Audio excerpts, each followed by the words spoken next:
Plaintiff Cynthia Grant says her son dated the defendant before he passed away, and the defendant claims he is the biological father of her daughter, the co-defendant. However, Cynthia wants to know for sure, so she petitioned the court for a DNA test. Defendants Erica Thomas and her daughter Jakaya Anglin say Erica knew there were two men who could possibly be Jakaya's father, including Cynthia's son, but she claims they both took DNA tests and both were negative. Erica believes Cynthia's son tampered with the test, so she hopes to find out the truth today. Ma'am, you are asking that a DNA test determine whether you are the grandparent of which young lady? Jakaya? Okay. And so, why don't you tell me about it? I am Cynthia D. Grant. I am the mother of the late Demetrius D. Groves. In the mid-90s, I would assume that Demetrius and Erica Anglin at the time might have dated. And then later on, he brings home to me this bundle of joy, and her name was Jakaya. He introduced Jakaya to me as my granddaughter. As time went on, I would inquire about not, seeing Jakaya as much as I, as a grandparent, would like, me being a young mother myself. Then he stated that she was not my granddaughter, which was so devastating because a mother knows if a child or grandchild is connected to them. It's just a sense that we have. And so it was heartbreaking. But like I said, I was a young mother. And so with my life, I just continued to do the things that I was doing. But I never lost salt. I never lost the opportunity to think in my heart that she was my granddaughter. Now, how long after telling you and introducing her to you as your granddaughter did he come back and say it wasn't true? It was probably within maybe months. So months within later, a few months, yes. What did he say? It was early on. Yes. What did he say? What made him disbelieve that? And did he tell you why he didn't believe it anymore? No, I mean, you see, Judge Mathis, he was young. I was also young. So when I did inquire about her not being my granddaughter, it was, just what he said. And okay, you didn't say, well, why did you tell me that before? Well, what changed, son? How did you find what's the new information, son? You didn't ask? You said, okay. I didn't ask. Sir. Okay. I really didn't. Move right along. Sir. Yes. Okay, so as time went on, he was accidentally killed. What year? And then what year? It was in 2008. His life went on a certain road pattern, and I worked all the time. Not only that, I raised other children at the time as well. But I never lost sight of her in my heart that she was possibly that might have been my granddaughter. I just maturely didn't research what I needed to know as I have been trying now up to this day. Plaintiff Cynthia Grant says the defendant may be her deceased son's biological daughter, but she needs to know for sure. So she petitioned the court for a DNA test. You had a little more time, you retired and had more time to look into it. Or I can understand if you got a busy life with other children, I understand that. What changed? Yes, had a little bit more time. And I often would see her mom, and where would you see her mom I would see her in passing or, where she might have worked or just in general. And even though it was not, we would say legit or whatever, I still would claim her as my granddaughter. And often I would say, take this to Jakaya, just small amounts of money or something. So she was always there. And then at one point in in our lives. We crossed paths, Jakaya and I. I was in the catering business, so I became a official caterer which happened to be her godmom. Wow. And I would often admire her, just her demeanor, how she reminded me of my son and different other family members, and that was drawing me even closer to her, wanting to know. It went on, Judge, Your Honor, okay, to the point to where I want to say we kind of got a little closeness, but the uncertainty was still there. And I could see that maybe she would have maybe reached out more, but she's a very mature and articulate young lady, and very, very smart for her age and all the things that she's accomplished this far. I think in my heart of heart, she was not going to accept the fact to call me grandma unless she actually knew. Okay, Miss Thomas, you are yes. Jakaya's mother? Yes, I am. Okay, why don't you give me some background?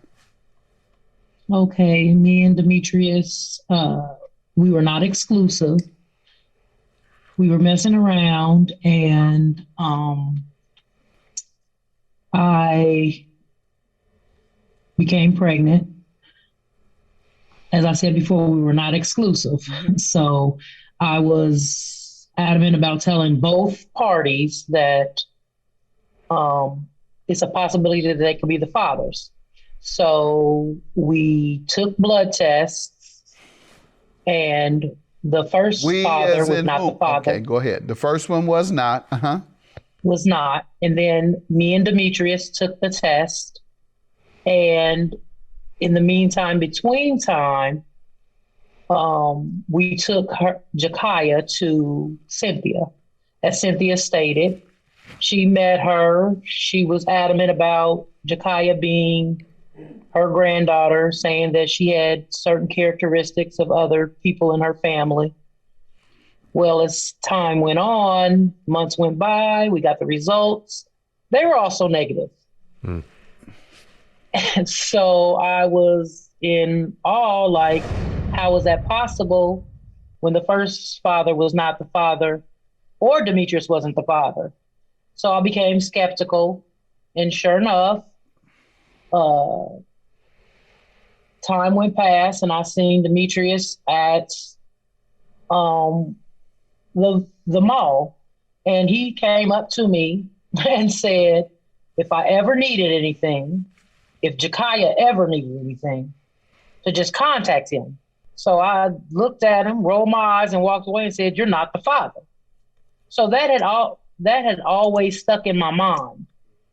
So even after that, I would see Demetrius, and he would see me and Jakaya in the car, and he would just stare at me. And then as time passed by, he was killed. Then we started going to the social venue where my daughter's godmother owned, and Cynthia was there also. And I just saw her, as she said, she would look at her all the time. And I'm like, why is she always looking at you? The test came back negative. So I began to believe that Cynthia knew more than what she was putting on. And I believe that Demetrius falsified the blood test. Okay. Well, because back then you didn't have, we had IDs, of course, but they weren't really adamant about looking at your IDs. And how they say people look alike. And but you took two tests. Those are the only two guys you were seeing. You took two tests, and both of them were negative. Okay, so let Jakaya give some testimony. Plaintiff Cynthia Grant says the defendant may be her deceased son's biological daughter, but she needs to know for sure. So she petitioned the court for a DNA test. Why don't you give me some background about yourself, young lady? I want to hear how life was for you. And your presumed grandmother said that, talked very highly of your achievements. And how old are you to start there? Well, I'm 24 years old. I have a son now. How old is your child? My child is 2. Okay. So tell me how life was growing up. Were you a good student? She says you're very smart. Your presumed grandmother. You tell me. Brag on yourself. Yeah, I was smart. I was always smart in school. I didn't really have to try. I always got good grades. School was never an issue for me. I went to college. I graduated with scholarships. I didn't really know much about college like growing up because I just wasn't exposed to it that much. So I feel like if I was exposed to it more, I probably life probably would have been a lot different. But I say about my sophomore or junior year in high school, I started learning a little bit more about it, and I applied to scholarships, and I got all the scholarships that I applied for besides one. They were all academic scholarships. Mm-hmm. I put myself through 2 years of college, 1 year at SIUE, another year at SIUC. I also went to DAC for, I'd say 2 semesters, and I played on the basketball team. I didn't finish college because it was too expensive for me to just afford it myself. But I worked jobs, and I got into the eyelash business. So I currently do eyelashes, and I'm an eyelash tech. I plan to take that further and go through school with that as well as an esthetician, and just see where that takes me. Okay. You have your own business now, or you're going to start one in the future? Yeah, I have my own business now. Oh, good. All right. Congratulations. Yeah. Great. And what are your feelings about all of this? I'm really excited to hear the results. And I'm grown now, and like he's passed away. So it's just more so like for my son, because he'll get to know like that side of his family if the answer is yes. What has your mother been telling you? What has your mother been telling you over the years? I mean, over the years, she told me that the same thing that she's telling you, like the same story. Like she thinks that it is him, and she thinks that he fabricated the DNA test and everything. So, well, let's find out if you're related. Tune in tomorrow when Judge Mathis will reveal the results of today's paternity test.